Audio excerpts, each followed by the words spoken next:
చూపియండి ఒక్క మతంలో స్త్రీని దేవతగా కొలిచిన ఒక్క మతం చూపియండి. ఒక్క మతం. క్రిస్టియన్స్ కూడా మేరీ మాతని దేవతగా యాక్సెప్ట్ చేయరు. అది దౌర్భాగ్యం. తెలుసా ఆ విషయం? కేవలం కన్వర్ట్ చేయడానికి మాత్రమే పనికొస్తుంది మేరీ మాత తప్ప ఆవిడ్ని కూడా దేవతగా కన్సిడర్ చేయరు. మొత్తం వ్యవస్థను కొండబెట్టుకున్నాం మనం. అగౌరవించడం కొన్ని కులాలని, కొన్ని వృత్తులని, కొందరు మనుషులని, అసలు సగం జాతి మొత్తం స్త్రీలని అవమానించామండి. క్షమాపణ కోరుతున్నానమ్మా మిమ్మల్ని. భారతీయ సంస్కృతి తరఫున అవమానించాం. మమ్మల్ని క్షమించండి. యావత్తు స్త్రీ జాతి క్షమించండి. నేను చూశాను నా కళ్ళతో ఆడాళ్లు పడిన యాతన. ఆడదానివి నీకెందుకు లోపలికి పో, పెడబుద్ధులు ఉంటాయి మీకు, ఆడదాన్ని నమ్మద్దు అని పుస్తకాల్లో రాసి ప్రచారం చేశారు. మరి ఏడిపించుకు తిన్నారే, జుట్టెట్టు కొట్టారే, ఆడపిల్లల కంటే చంపేసినంత పనిచేశారే.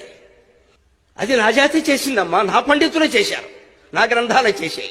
అందుకని నేను క్షమాపణ కోరుతున్నా. శపించకండి మమ్మల్ని. సీతాదేవిని కూడా ఆక్షేపించిన దుర్మార్గుడు మగవాడేనమ్మా, ఆడది కాదు.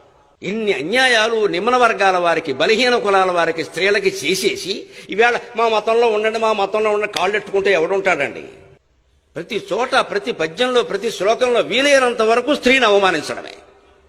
ఈవేళేమో పట్టుకు ఎడుతున్నాం. హిందూ సంప్రదాయం ఏం కాపాడతారు వాళ్ళని గౌరవించకపోతే?